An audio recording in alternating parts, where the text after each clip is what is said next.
Ya, sekarang buat teman-teman yang ada di fase udah jalan tapi belum stabil, karena juga itu terbanyak kedua pas pulling. Ya, saya ngerti banget rasanya fase ini justru lebih capek daripada planning. Karena kalau planning itu capeknya di kepala, kalau fase stabil nggak stabil tuh capeknya di kepala, di hati, dan juga di badan. Kadang rame, kadang sepi, kadang semangat, kadang kepikiran tiap malam. Dan biasanya kalimat-kalimat yang keluar tuh kayak customernya lagi sepi, salesnya nggak stabil, tempatnya kurang strategis. Jadi seringkali masalahnya bukan di situ ya, bukan di cuaca atau bukan di market, tapi biasanya di dua hal. Jadi kita sebagai owner tuh belum benar-benar pegang angka seperti yang di planning tadi, dan tim belum pegang sistem. Nah, jadi kita harus tahu berapa minimal jual per hari, margin tiap produk berapa, menu yang sebenarnya menguntungkan produk apa, terus setiap hari harus benar-benar kepantau, jadi nggak kayak tebak-tebakan. Kalau tim belum punya standar, pasti kualitas naik turun, servis naik turun, dan akhirnya bilang pasarnya lagi jelek, padahal belum tahu sekarang tuh kita masih di step yang seperti apa. Jadi palingnya kita lakuin 3 hal. Yang pertama, tulis rata-rata penjualan 7 hari terakhir, jangan kira-kira, lihat angka realnya. Yang kedua, cek 3 menu paling sering terjual itu marginnya berapa, jangan sampai produk yang selama ini laku justru yang marginnya kecil. Terus yang ketiga, tanya ke tim, kira-kira customer itu balik lagi kenapa, terus kalau nggak balik kenapa. Karena kadang-kadang dari hal-hal kecil itu yang kita lewatin itu berdampak besar gitu. Jadi fase belum stabil ini bukan berarti gagal, tapi usaha kita atau bisnis kita ini sedang mencari bentuk. Nah, tugas kita jangan panik, jangan takut, kita rapikan, sistem juga dirapikan supaya kita tenang gitu. Jadi kita nggak perlu loncat jauh dulu, kita stabilin dulu. Karena bisnis yang kuat bukan yang viral cepat, tapi yang bisa tenang walau fasenya lagi sepi.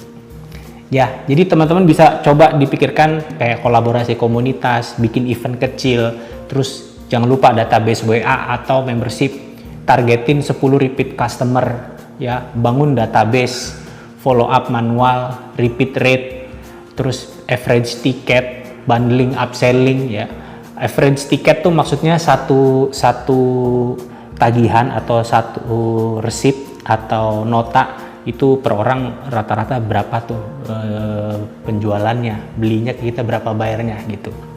Nah, itu juga kita tingkatin dengan upselling. Contoh misalkan ketika ada orang beli, kita tawarkan produk lain. Atau ini juga dari tips dari saya ya, ketika ada pelanggan yang ragu, ketika misalkan dia datang nih, ada menu apa aja nih gitu. Nah, ketika dia sudah mulai lihat menu, langsung kita tawarkan maksimal 2 hal.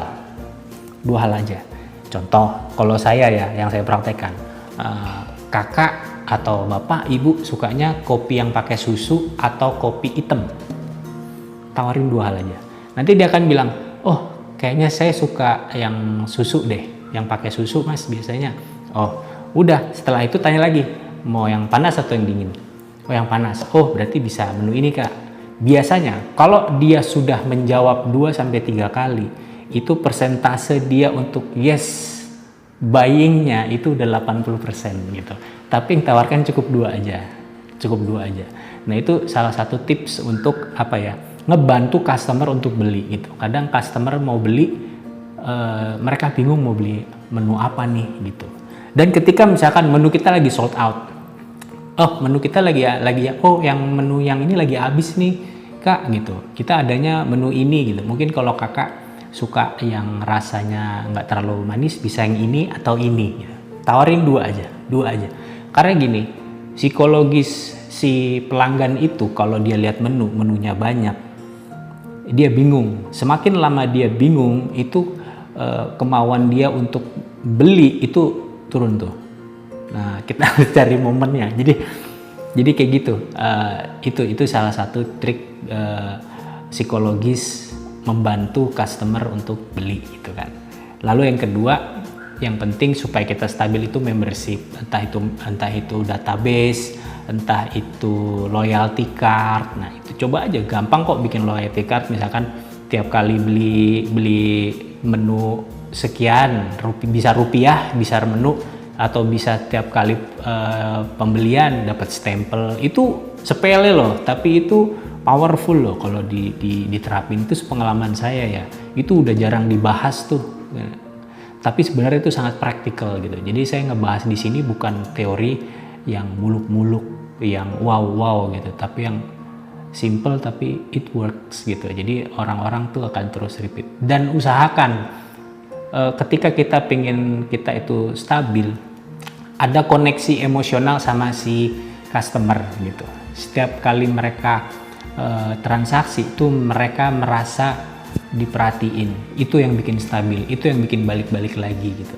Dan biasanya kalau di kedai saya, kalau pas lagi saya nggak di kedai, banyak customer yang nyari saya gitu kan. Aduh, Mas Gerinya lagi nggak ada ya, Mas Gerinya ada nggak gitu.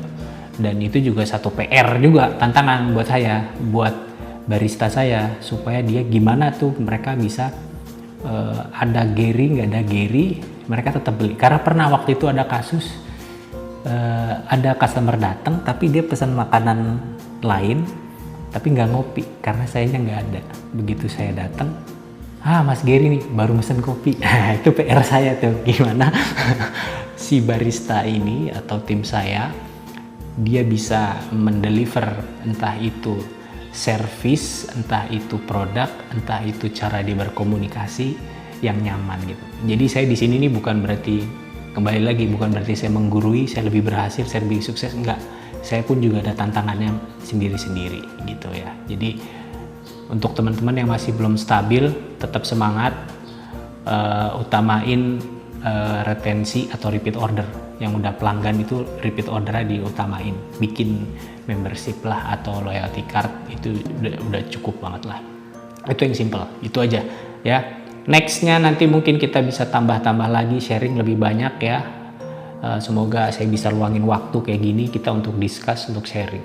Dan teman-teman semuanya sukses, terus usahanya makin stabil, makin lancar, makin growth. Kita sukses bareng, mantap.